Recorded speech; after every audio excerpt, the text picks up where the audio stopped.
Conversas. Nós somos do canal Acorda Maria Bonita e a gente vai trazer um pouco do debate que a gente propôs sobre segurança alimentar e sustentabilidade. Para começar, eu queria um pouco apresentar aqui, né, quem vai estar aqui comigo hoje. O pessoal que conhece ou que segue o canal, né, já conhece um pouco a gente, mas para quem não conhece, o pessoal aqui do TV Roda de Conversas também, eu vou apresentar Fabrícia França, que pelo sobrenome, acho que dá para perceber um pouco que é minha irmã também. E Fabrícia, ela é licenciada em Química pelo IFPB, nutricionista pela UFPB, mestra e doutoranda em Ciência e Tecnologias de Alimento pela UFPB, né? Pesquisadora na área de desenvolvimento e valorização de punks, que depois ela vai ter que explicar um pouquinho para a gente também o que são essas punks que ela pesquisa. Eu sei aqui, né? Que eu já peguei a minha fila. Atua com atendimento clínico e comportamental de alimentos e é integrante do nosso canal Acorda Maria Bonita. Bem-vinda, Fabrícia. Sei que a gente aqui já tem uma familiaridade, mas só para o pessoal que está vendo a gente, que está acompanhando a gente no debate de hoje, você pode fazer uma saudaçãozinha. As punks, só para explicar, as punks são as plantas alimentícias não comestíveis. Não é isso? Acho que seria interessante depois você dar uma explicadinha mais para a gente sobre isso. Aqui também eu tenho do meu lado a Franciele Araújo, nutricionista pela UFPB, mestre em Ciência e Tecnologia de Alimentos, também pela UFPB, e doutora em Nutrição pela UFPE, professora do curso de Nutrição da ESAP, nutricionista do PENAI e atua com atendimento clínico no comportamento alimentar e também integrante do nosso canal Acorda Maria Bonita. E aí, Fran, como é que você está? Olá, né? Boa tarde, meninas. Boa tarde, pessoal. É um prazer, né, estar aqui hoje para falar um pouquinho dessa temática tão importante, principalmente nos tempos em que estamos vivendo. Se torna cada vez mais relevante a gente discutir, né, sobre sustentabilidade e a questão da insegurança alimentar também. Isso. Então, a gente está com essa data, né, também lembrando essa data importante de hoje, né, o 5 de junho, né, o Dia de Defesa Mundial do Meio Ambiente, no momento que a gente precisa muito estar falando sobre tudo isso. Tem uma outra questão que também eu queria estar falando, que eu estou aqui ao lado dessas pesquisadoras maravilhosas, e é uma coisa que eu preciso que se diga, né, porque faz parte da nossa temática, da temática do nosso canal, de que as mulheres, elas podem estar em todos os lugares, e por mais mulheres na ciência, né, então, assim, só ressaltando isso, que eu acho que é importante, Fabrícia aí com suas patentes, com suas punks, Fran também, com toda sua nutrição comportamental, que também eu acho que é uma coisa super inovadora, que depois a gente precisa conversar mais sobre isso, para explicar às pessoas também o que significa essa nutrição comportamental, né? Então, e que também tem tudo a ver com o meio ambiente. Eu acho que também o fato do Acorda Maria Bonita estar aqui nesse dia especial, nessa programação de mais de 15 horas, né, de debate sobre questões de meio ambiente que a TV Roda de Conversa está proporcionando.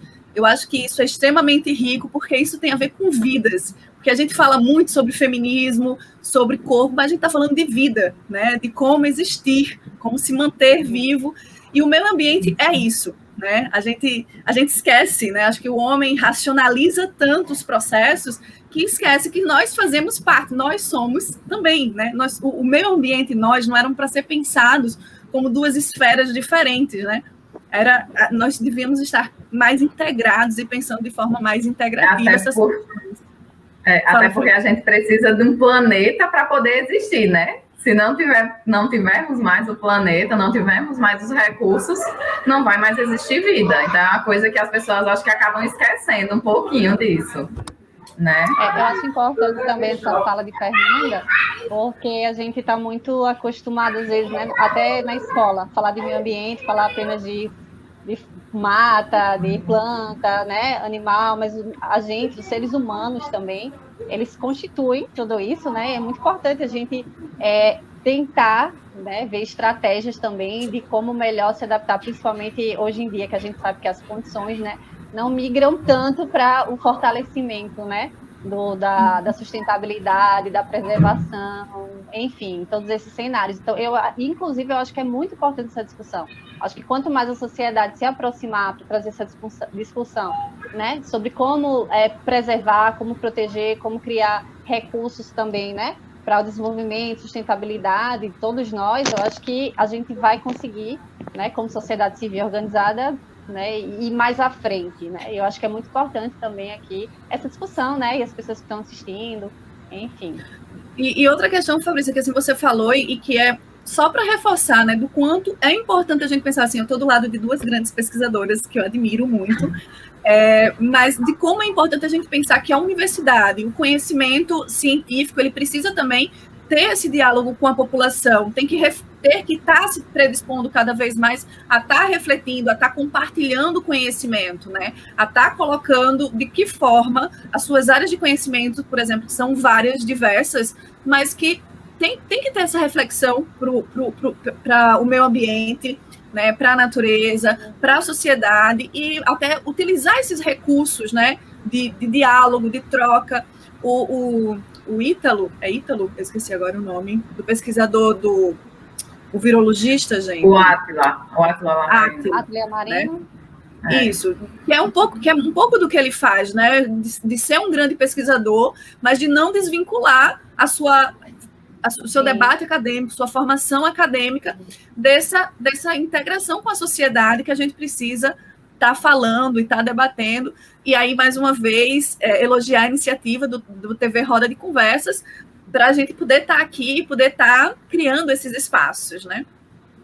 Inclusive, acho que nossa fala, né, precisa aproximar também, só te interrompendo rapidinho, nossa fala precisa se aproximar, né, da população, enfim, para que se chegue, e acho que isso é muito importante também, quando a gente tira esse pouco, né, assim, da academia, desse discurso só que fica ali, né, dentro da academia. Sim. Então, mas aí a gente propôs o nosso tema aqui era sobre segurança alimentar e sustentabilidade, mas eu acho que, assim, a segurança alimentar e a insegurança alimentar, elas estão ali lado a lado, né? E eu acho que nesse momento, principalmente no momento de pandemia que a gente tem vivenciado, eu acho que seria interessante a gente primeiro, explicar o que seria essa insegurança alimentar, né? O que é a insegurança alimentar, para as pessoas entenderem como é que se dá isso. E aí, Fabrícia, pode falar um pouquinho aqui para a gente? Na verdade, assim, só para contextualizar melhor, né, as pessoas assim, que estão em casa, sobre segurança alimentar. Segurança alimentar, ela é um direito, tá na Declaração Universal dos Direitos Humanos, né, a alimentação adequada, como garantia. E aí, a partir de 2010, ela foi colocada, né, ela foi inserida na nossa Constituição como um direito, né? O direito à alimentação humana, alimentação segura, alimentação de qualidade, quantidade suficiente. Só que, como direito, a gente vê que esse direito ele não está sendo garantido, né? Como é que a gente aceita, quanto população, né, que os nossos direitos não estejam sendo garantidos? E só te interrompendo um pouquinho, Fabrícia, de como, assim, em 2010 foi que teve essa preocupação de se institucionalizar a segurança alimentar como um direito. E é bom que se diga, né, dentro de um programa de governo que entendia que garantir às pessoas, né, uma alimentação, a alimentação tem que ser entendido como direito, né, das pessoas, né? Então, é importante que se diga que isso foi durante o governo Lula, né, para o pessoal que gosta de... Exatamente. Desde 2003, né, foram inseridas diversas políticas públicas, né, nesse sentido de garantir a segurança alimentar. E aí, Fran também pode completar, tá, Fran, quando eu estiver falando. Nesse sentido, para que, né, pelo menos tivesse alguma soberania. Claro que, assim, o direito à alimentação que o governo deveria estar cumprindo até o momento que as pessoas conseguissem depois, né, de certo momento, elas mesmas tivessem autonomia para conseguir o seu próprio alimento, né? Então, por isso que é tão importante políticas públicas voltadas para isso, por exemplo, como Bolsa Família, né? Como diversos outros programas também desse tipo, agricultura familiar. Sendo que, assim, houve um desmonte, né, enorme, e a gente vai dando dados, vai falando ao longo da nossa conversa aí. Primeiro, com a extinção a extinção do CONSEA, né? Foi um dos primeiros marcos aí dos desmontes. Explica para a gente também um pouquinho o que é o Conceia, eu acho que é interessante, porque até para mim é uma coisa nova, porque em contato com vocês a gente fica sabendo, né? A gente aprende, mas o que era o Conceia? É um Conselho Nacional de Segurança Alimentar e Nutricional, né? Que justamente foi criado para discutir políticas públicas de garantia da segurança alimentar da população brasileira, né? E uma das primeiras medidas do nosso, né, desse que a gente somos obrigadas a chamar do nosso atual governo, foi justamente extinguir o Conceia, né? Então, aí a gente já tem a noção de como está sendo feito esse desmonte, né? Essa foi só a primeira de muitas medidas que têm sido tomadas, que não valorizam o acesso ao alimento, não valorizam o cuidado com o meio ambiente, né? Uma das coisas que a gente mais vê aí é que não se tem interesse nenhum em preservar o nosso meio ambiente, né? É bem complicado. Ele tem a participação majoritária da sociedade civil, né? Organizada junto com órgãos de governo que deliberava, né? Diversos programas também, programas de pesquisa, programas de incentivo, enfim. E aí eu acho que tirar tudo isso, né, da população, no primeiro ato, eu acho que é um governo que já diz muito bem para que veio, né? Porque, assim, tinha essa preocupação com a fome, né? Eu acho que tinha-se essa preocupação com a fome, eu acho que é bom que se diga, o governo Lula teve essa preocupação de tirar a população do mapa da fome, né? De dar comida às pessoas, e de pensar que ter direito à alimentação, acabar com a fome, né? Era um direito do ser humano.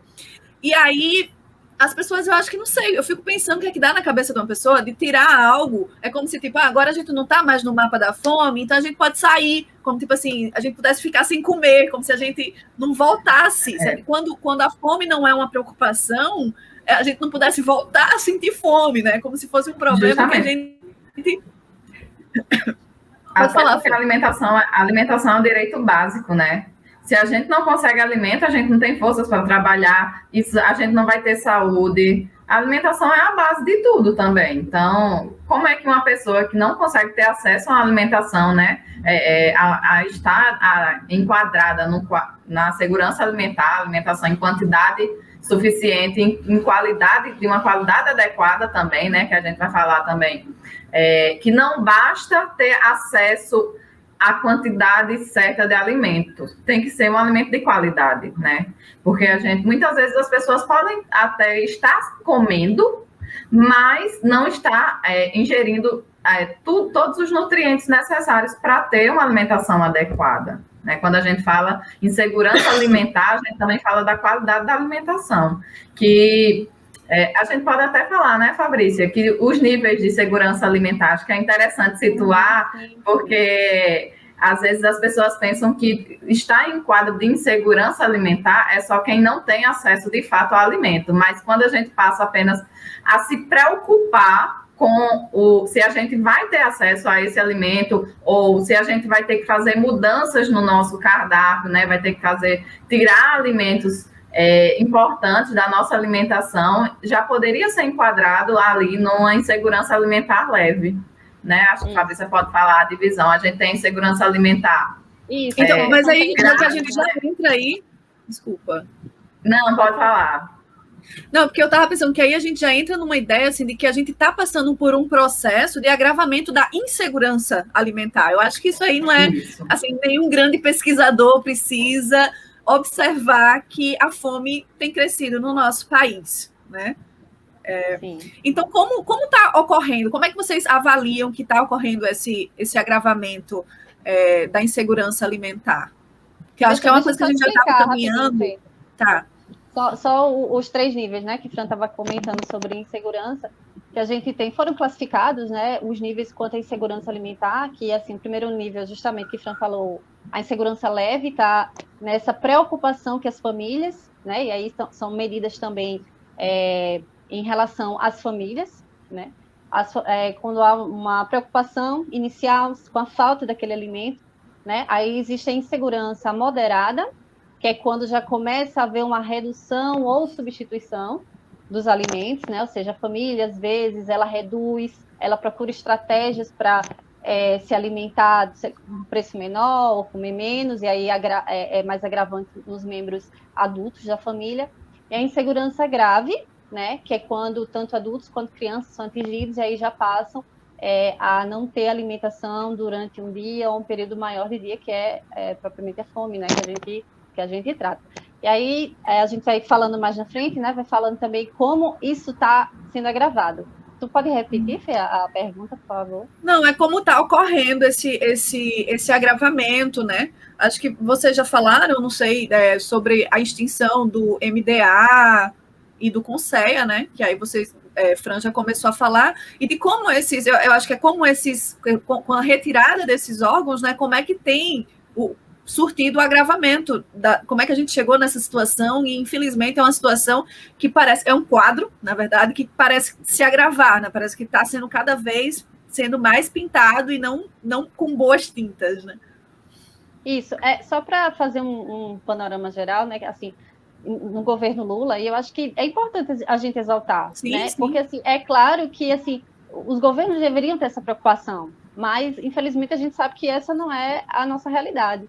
Né? Então, assim, no governo Lula, no começo, lá em 2004, a gente tinha um nível de segurança alimentar em 64%, né? Fran, aí me ajuda assim, é só um pouco dos dados que eu tento lembrar. Já em 2009, a gente chegou a 70% de segurança alimentar. Em 2014, a gente foi para 77% de segurança alimentar, e os níveis de insegurança alimentar, eles ficaram abaixo dos 5%, que na época a FAO considerava que quando um país, né, tinha uns níveis no percentual de 5%, já entrava no mapa da fome, né? Então, eram níveis, vejam só, até que ficaram durante esse governo, ou seja, foi um governo que justamente, isso deve ser lembrado, né, como eu falei, com relação ao Bolsa Família, né, que foi muito importante para diversas famílias, outros programas, programa de alimentação escolar, o próprio também, preço o preço dos alimentos mesmo, né? Porque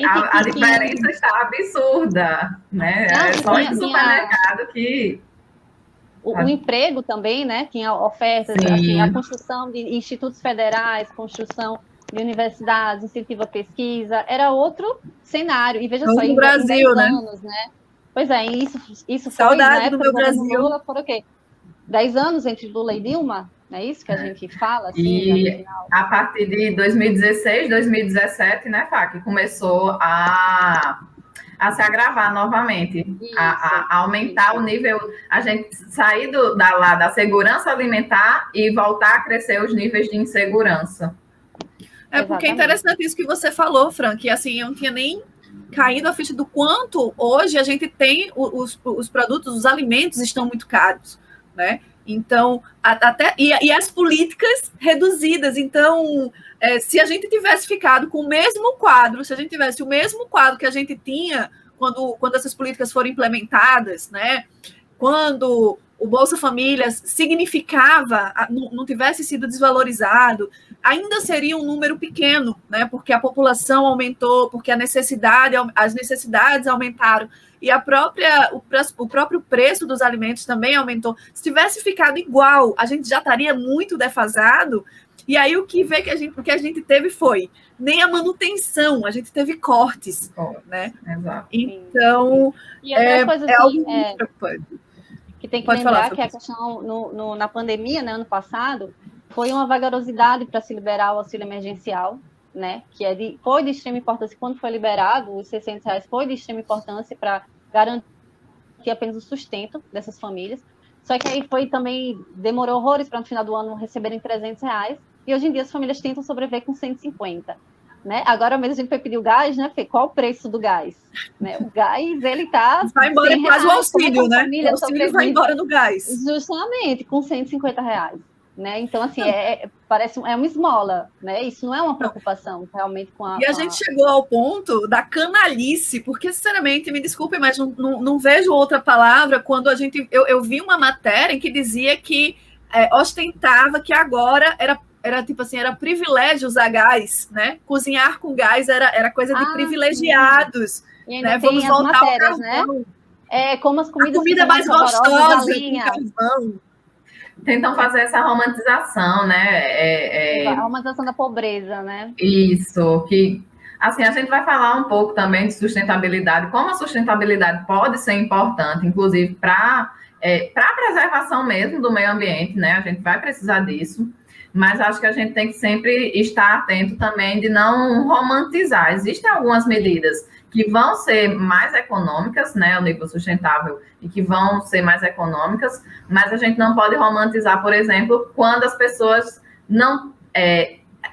a questão da sustentabilidade deve ser uma escolha também, e não buscar medidas alternativas como obrigação, já que não tem acesso a determinado alimento, né, como a gente viu, né?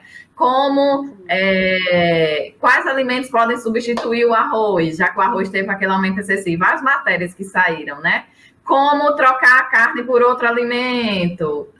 Deve ser uma escolha, a gente sabe que a gente tem um consumo muito elevado de carne, né? A gente vai falar um pouquinho mais na questão da sustentabilidade, mas isso deve ser uma escolha e não as pessoas serem obrigadas a fazer essas substituições, né? Porque aí, quando a gente tem que fazer essas substituições obrigatoriamente, a gente já vai entrar lá no quadro da insegurança alimentar. E eu acho que vocês, como nutricionistas, mais do que ninguém, são quem mais está capacitada para falar do quanto é difícil fazer trocas alimentares, né? Porque eu acho que muitas vezes as pessoas chegam com aquela vontade de emagrecer, que também já foi debatido no nosso canal, essa coisa de buscar ser magro e tal, e as pessoas chegam com aquelas dietas que, é muito simples, é só cortar o pão, né? Como se fosse a coisa mais tranquila do mundo, mexer na alimentação das pessoas, né? Nos hábitos alimentares. Isso, porque, a alimentação, ela tem um papel importante de fornecer energia e nutrientes, mas ela também é cultura, ela também tem um aspecto social, então a gente não pode olhar, né? Tem a questão emocional, a gente não pode olhar como apenas por um viés só, né? Então, essa questão das substituições também são um pouco complicadas, né? Não pode desconsiderar todo o contexto. Eu acho que é complicado ser... Primeiro, ser brasileiro já é complicado, né? Porque eu ia dizer assim, ser nutricionista, ser um profissional de saúde, enfim, mas qualquer área, né? Eu acho que ser um sociólogo, um antropólogo também, né? Como é que a gente explica? Mas como é que a gente lida, né? Consegue lidar com essas disparidades tão grandes, né? Um cenário de fome, ao mesmo tempo um cenário de má nutrição, né? Que são escolhas inadequadas de alimento, porque infelizmente existe uma indústria, né? Gigante de ultraprocessados, mais baratos também, mais acessíveis para a população.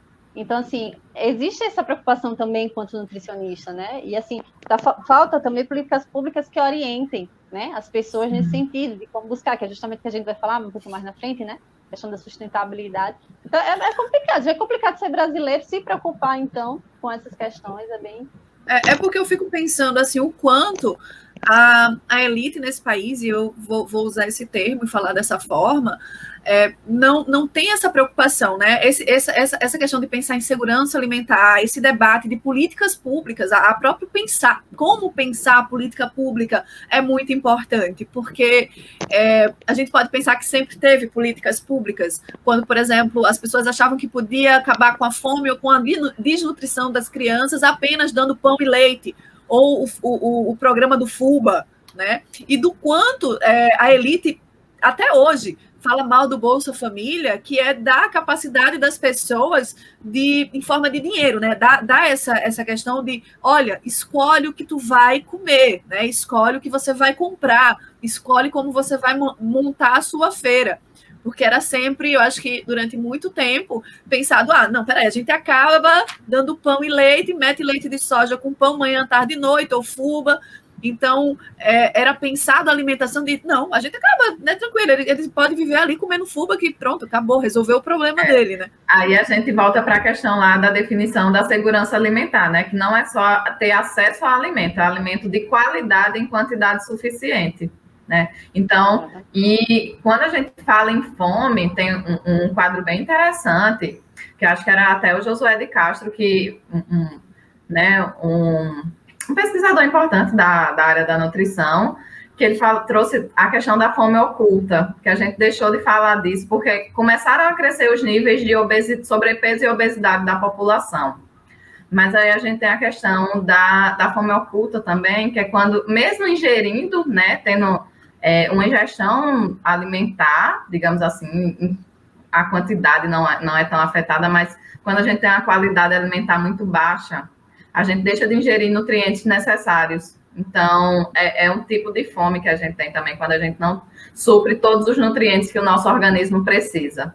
E aí, isso está muito atrelado ao aumento do consumo dos ultraprocessados, né? Redução do consumo de frutas, hortaliças, né? dos alimentos in natura e minimamente processados, né? Que geralmente tem um valor, depende da região também, mas quando comparados aos ultraprocessados, acabam tendo um valor um pouco mais elevado, certo? E esse aumento desses alimentos ultraprocessados, que tem uma qualidade, né, nutricional bem deficiente, e acabam levando também, né, essa troca que acaba tendo que ser feita por causa do valor, né, do custo, que esses alimentos acabam tendo um custo menor, isso acaba prejudicando também, contribuindo para a insegurança alimentar. Eu acho interessante o que o Fran falou. Só rapidinho, Fê, porque assim, eu lembrei duas coisas juntando a fala de vocês duas, de Fernando e de Fran, porque eu lembro que teve uma época que o Dória, né, governador de São Paulo, ele tentou dar como merenda escolar, parecia uma ração, né? A ração, ali no sachê. Então, assim, não é tipo, vou tirar a população da fome, vou dar qualquer coisa que tem nutriente, tem proteína, não é assim, né? Acho que a alimentação também não pode ser entendida assim, como ração, né? Ou dá para tirar as pessoas da fome.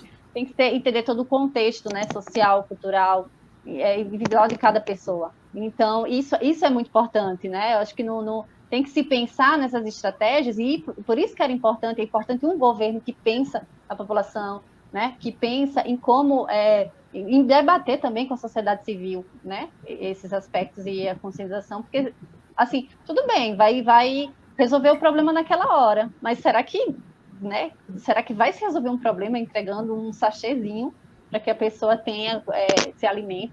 Não é bem, e aí desconsidera os outros aspectos relacionados à alimentação, né? Porque aí ali no caso até vai suprir a questão de nutrientes, mas e os outros aspectos, cultural, social, a alimentação vai deixar de cumprir os outros aspectos que ela também para os quais ela também é importante. Isso. E aí, assim, a gente acaba entrando num quadro de vulnerabilidade, né? A população está cada vez mais vulnerável, e vulnerável até o ponto de, como o Fabrício falou, de tipo, a gente achar que ração é uma coisa legal, né? Tipo assim, não tem problema, a gente alimenta, faz uma mistura aí que acaba com a fome, ou então essa situação que Fran falou aí num termo, né, que eu não conhecia, Fran, sobre essa a fome oculta.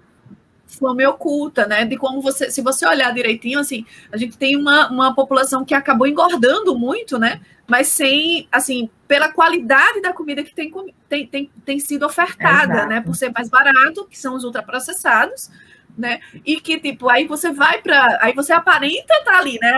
Comi isso, né?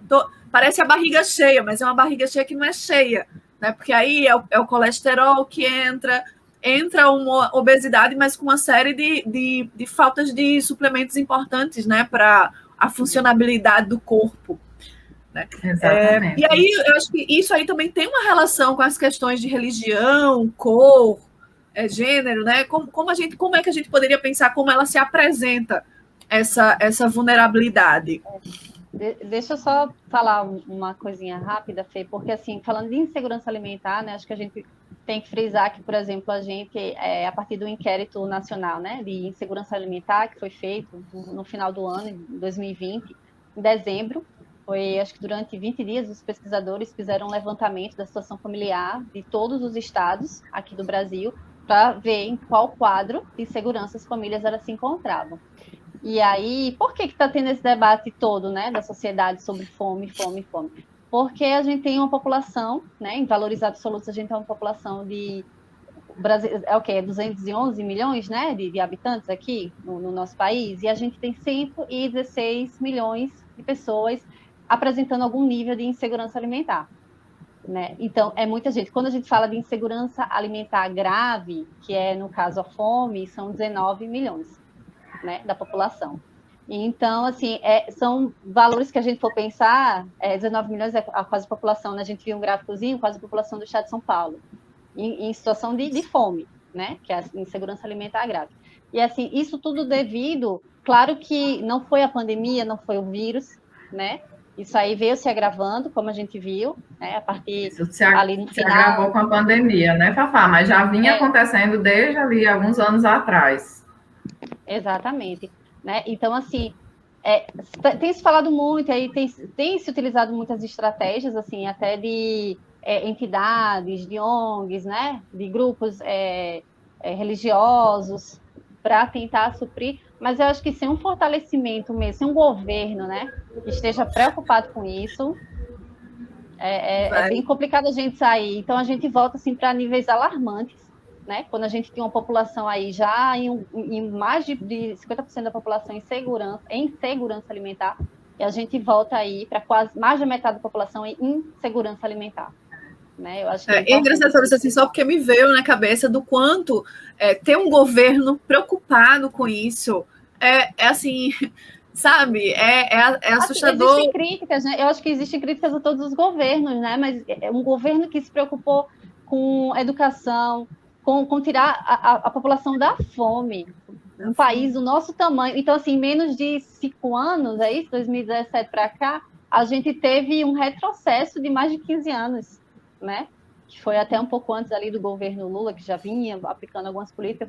Vejam só como é fácil desmontar, né, as coisas. Porque né? Demorou 15, em 5 retrocedeu tudo.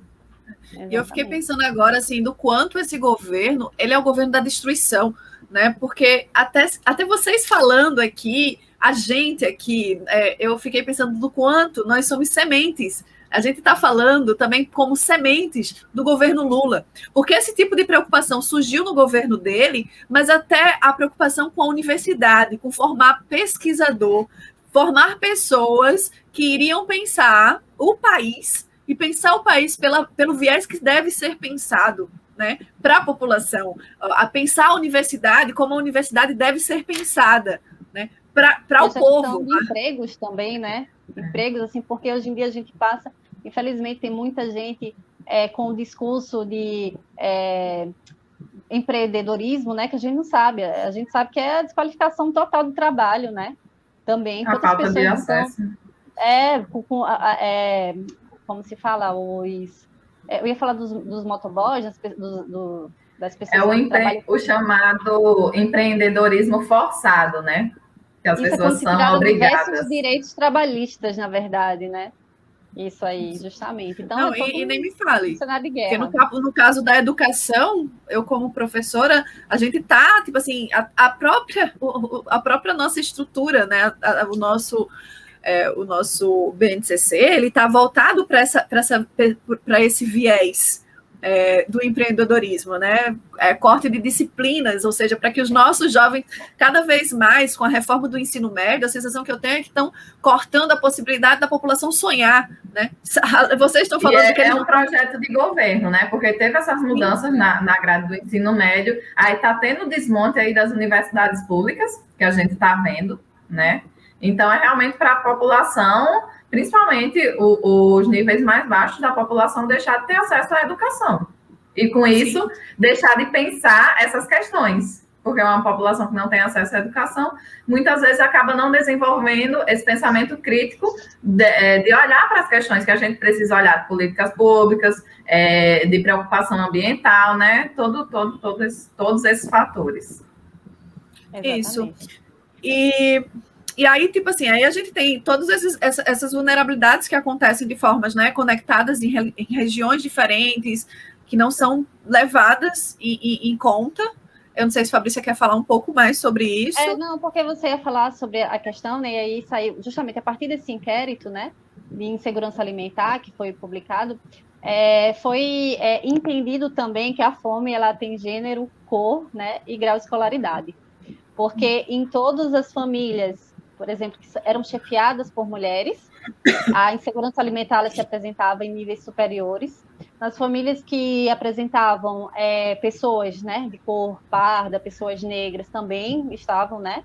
Além das regiões, a região norte apresentava um grau de insegurança alimentar elevadíssimo. Não sei se Fran lembra os números, eu não consigo aqui Não, os lembrar, mas números eu era não lembro, só lembro que norte e era Norte e nordeste, Nordeste, né? Os exatamente, maiores níveis. E maiores na níveis. região rural também, eu acho que também Exatamente, era população mais grave. rural.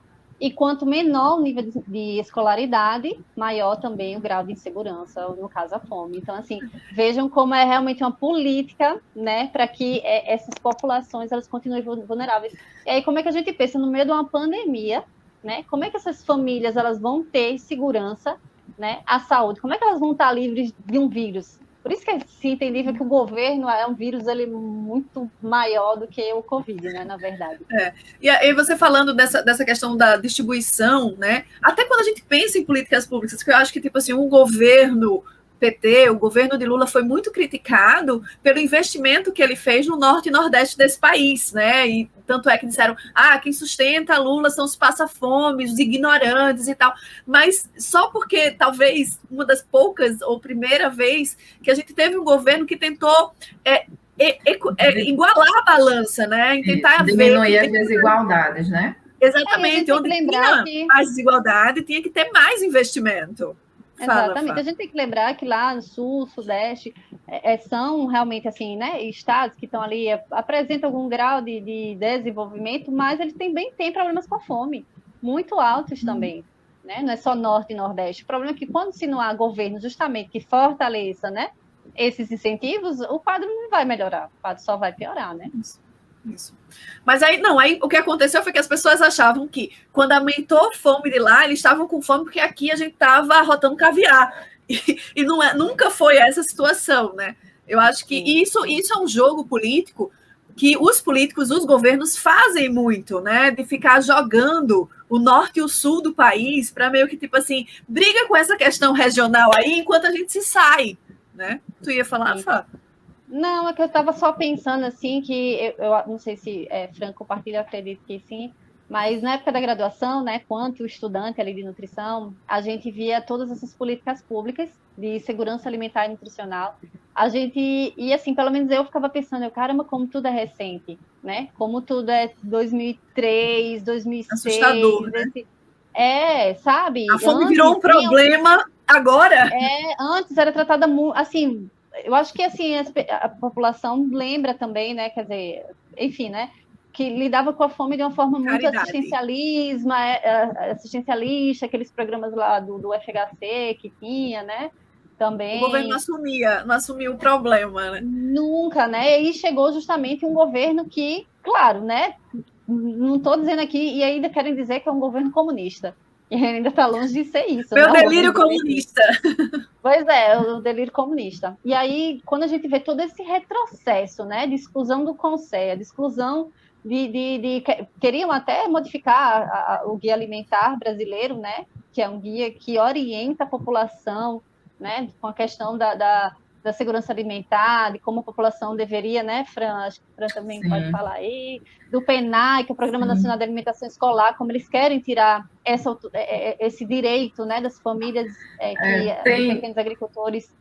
Tem o PNAE, né, ele justamente é uma política pública, né, o PNAE, o Programa Nacional de Alimentação Escolar, e ele é uma política que incentiva também a valorização dos pequenos produtores, né, da agricultura regional, também incentiva que sejam priorizados a produção de remanescentes quilombolas, de áreas indígenas, e são justamente esses pontos que existem PLs, já tem uma que foi, inclusive, já foi aprovada na Câmara e está para ser votada no Senado.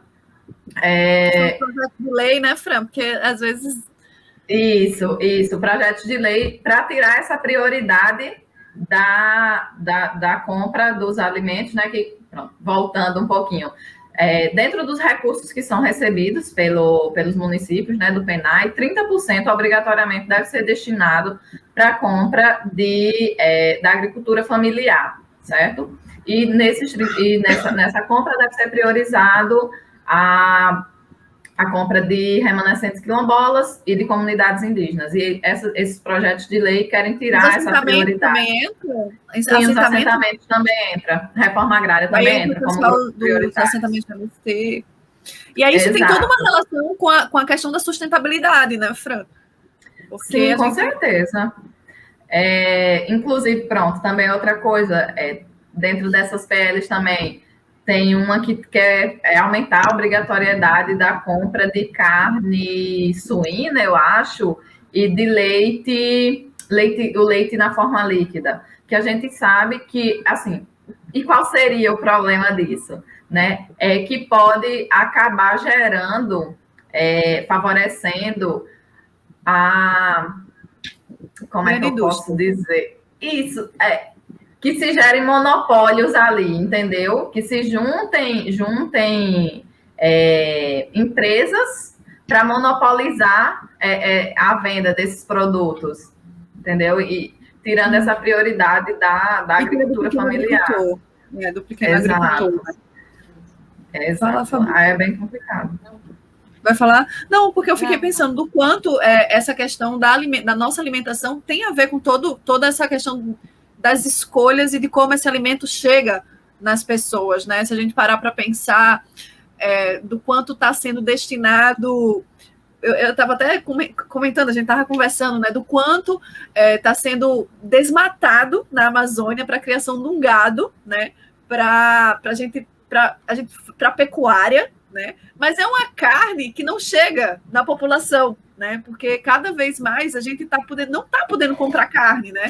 Eu acho que a troca, por exemplo, da carne pelo ovo hoje, que está em todos os jornais, em todas as notícias, fala muito do quanto esse governo, né? Ele não está minimamente preocupado com essa questão que, tipo assim, a sustentabilidade, além da nossa fome, né? Além da nossa segurança alimentar, né? Para onde está indo essa alimentação, né?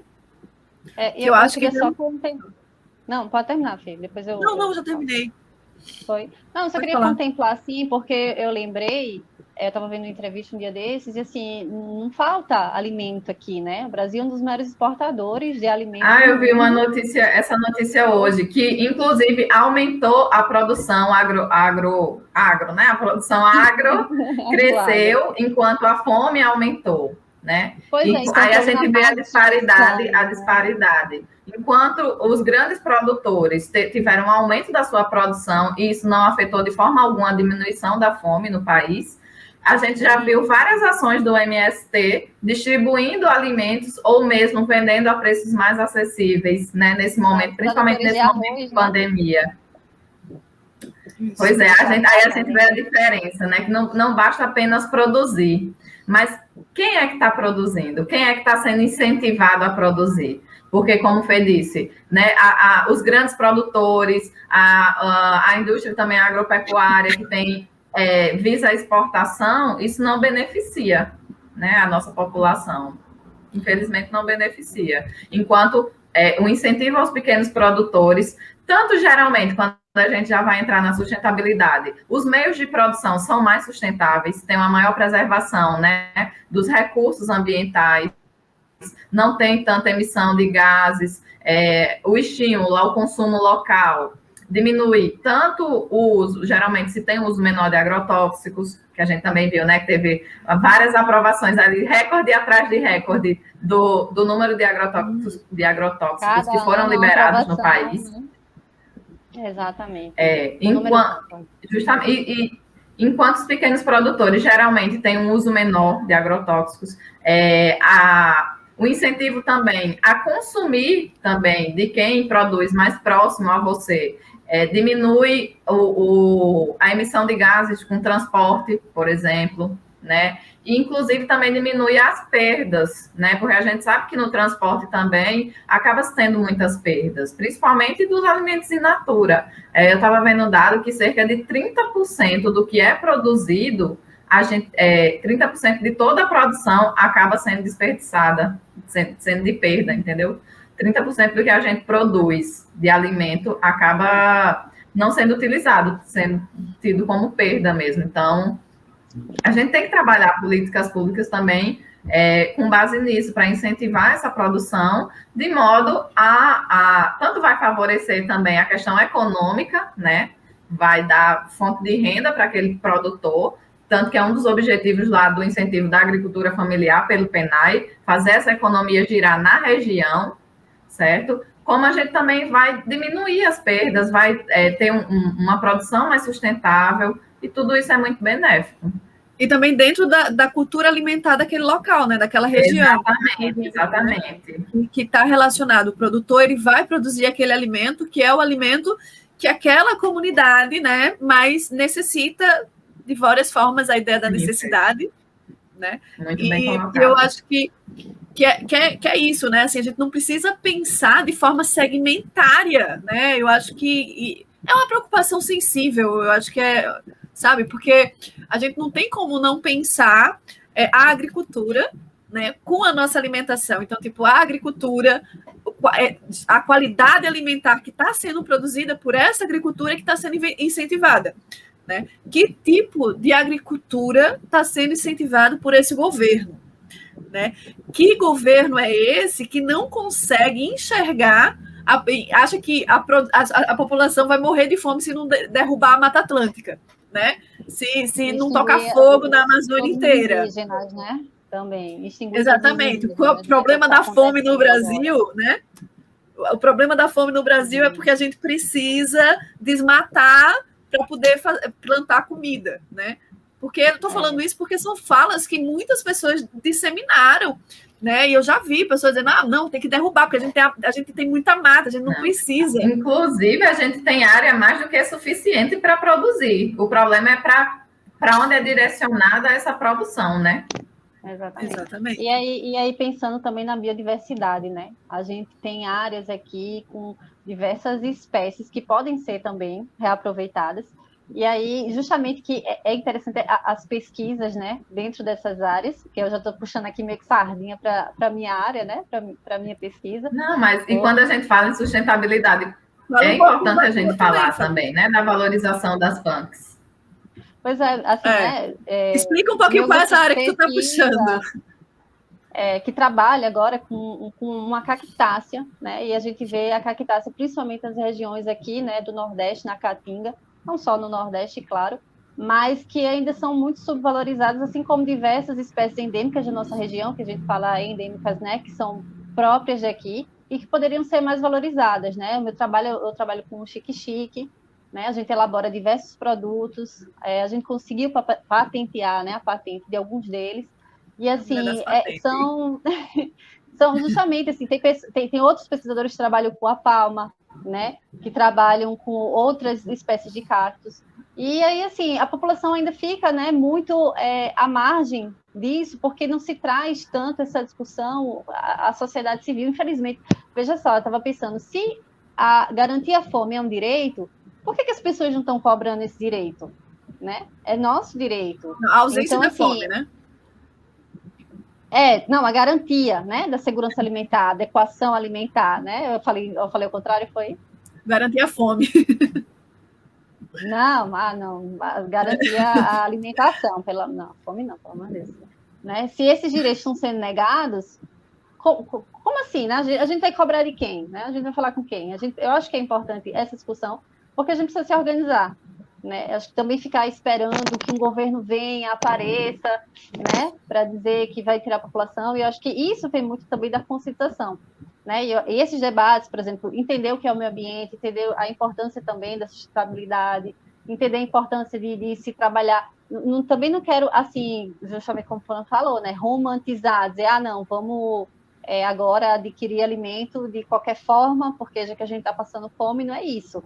Né? Mas a gente tem uma biodiversidade, a gente tem recursos que a gente não precisa ficar refém, né, de grandes indústrias. Esse que é o problema. A gente é bombardeado na televisão. Né, parece que a gente não come se não for por eles, né? Exatamente. Então, a gente tem que aceitar todas as condições. Quando a gente fala em uma alimentação sustentável, né, é justamente até o que o Guia Alimentar para a População Brasileira preconiza. né, de você basear a sua alimentação principalmente em alimentos in natura ou minimamente processados, certo? A alimentação mais natural, mais próxima do natural possível. Até porque, quando a gente tem uma alimentação, né, menos processada, a gente vai ter uma menor utilização também de recursos no processo, né, de produção, na cadeia de produção, menor consumo de água, menor consumo de energia elétrica, certo? Vai ter um aproveitamento. Sim, a gente tem que também incentivar, né, que esses alimentos se tenha um aproveitamento também integral desses alimentos, certo? Para evitar justamente essas perdas que são tão grandes. A gente também precisa incentivar, a gente sabe, aí a questão polêmica, a questão carne, que é quando a gente fala da agropecuária, que a gente tem um consumo muito grande de carne, né? A gente tem um consumo... e a gente sabe que tem a produção de carne tem uma elevada emissão de gases, certo? Mas aí, quando a gente traz essa fala de diminuir o consumo de carne, então também vamos ver, como a gente estava até conversando, diminuir esse consumo de carne. Exatamente. Porque as populações mais carentes já têm, inclusive, não por escolha, né? Não é uma opção, mas já tem um consumo reduzido, né? Então tem que ver, tem que ser olhado essas questões, mas sem romantizar, né? Essa diminuição do consumo. Tem que diminuir o consumo de quem realmente já tem um consumo muito elevado, e não as pessoas serem obrigadas a parar de consumir porque não têm acesso, né? Deve ser uma escolha delas e não uma imposição pela falta de acesso. Então, assim, só duas coisinhas para a gente já ir fechando, né? Que a gente já está aqui no nosso tempo, já tá se acabando. Primeiro é que a gente falou um pouquinho, assim, rapidamente sobre o MST, né? E que parece que não está mais na pauta, muito pelo contrário, né? O que a gente viu foi esse governo querendo transformar o movimento dos trabalhadores sem terra, né, que luta por reforma agrária, que luta por um alimento livre de agrotóxico, que luta por esse tipo de agricultura familiar, sendo tratado como terrorista, né, querendo chegar ao nível de que eles fossem tratados como terroristas. Então, inclusive, o melhor aproveitamento das terras, né, na produção, E a segunda questão que eu acho que é preciso que se diga gente, não precisa, por favor, né? Eu vou chamar as pesquisadoras, consultar não os universitários, eu quero as pesquisadoras para dizer para a população: a gente precisa de terra para matar a fome do nosso povo, a gente precisa desmatar a Amazônia para acabar com fome no nosso país. Eu acho que é só a última questão, porque é uma coisa que eles tentam, a todo custo, colocar na cabeça da população de que se a gente não desmatar a Amazônia, se a gente não criar gado lá, se a gente não transformar tudo num grande rebanho, o país inteiro num grande rebanho, o Brasil vai quebrar, né? E a gente vai ficar passando fome. E eu acho que isso é uma coisa que a gente precisa fortemente desconstruir. A gente tem disponibilidade de terras, né? A questão é como essas terras são utilizadas. Inclusive, eu não vou saber dizer números, mas já escutei, né, vários relatos do percentual de terras improdutivas que ainda existem, né? Os grandes produtores têm lá as terras, não as utilizam, que poderiam estar sendo utilizadas para a produção de alimentos, né? Poderiam estar sendo bem aproveitadas, e estão lá essas terras paradas, improdutivas. Enquanto isso, vão lá querer desmatar acabar com a nossa biodiversidade com essa desculpa que precisa de terra para produzir alimento. Mas, na verdade, a gente tem terra mais do que suficiente. A questão é como ela é utilizada, né?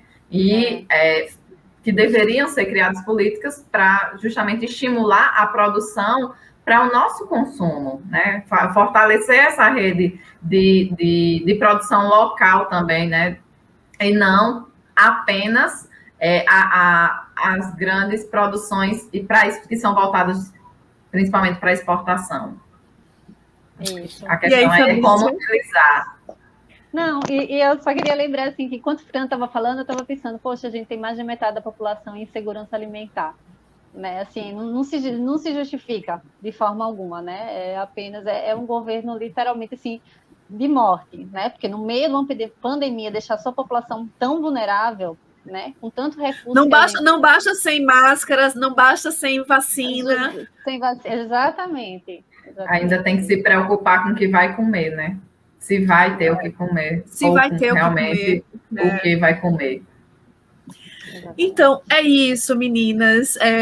Agradeço a participação de vocês aqui no TV Roda de Conversa. Eu agradeço. Pessoal, é muito importante, né? Essa discussão hoje no Dia do Meio Ambiente, né? A gente fazer essa discussão é muito A gente vai também estar retomando esse debate também lá no nosso canal Acorda Maria Bonita, mas eu acho que é importante que a gente insista cada vez mais e também entenda que a fome é política, né? A nossa fome é política, né? Todos os nossos problemas, né? Por mais que necessitem de ciência, necessita de uma série de questões, mas principalmente se a gente tiver um governo minimamente preocupado com todas essas questões que a gente abordou aqui, a gente vai ter um país melhor para viver, né? E para existir dentro de todo esse fenômeno que é a natureza, o meio ambiente. A gente entender que também está tudo interligado, né? Meio ambiente, alimentação, agricultura, né? Produção de alimentos, está tudo interligado. Não dá o ser humano. Sim, políticas públicas, o governo, está tudo interligado. Não dá para a gente esquecer e querer se isolar em bolhas, não tem como. Todo mundo vai ser atingido. O vírus está aí para mostrar o quanto estamos dentro no mesmo planeta, né? Por mais que agora estão se investindo em viagens espaciais, né? Os grandes ricos estão querendo fugir desse planeta, mas por enquanto é o que nós temos, né? E temos que cuidar dele, né?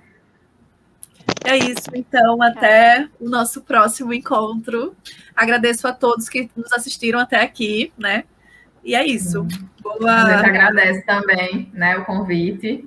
E foi um prazer estar aqui, contribuindo um pouquinho para essa discussão. E continuamos a trazer, né? Esses debates precisam ser colocados no dia a dia da população. Isso.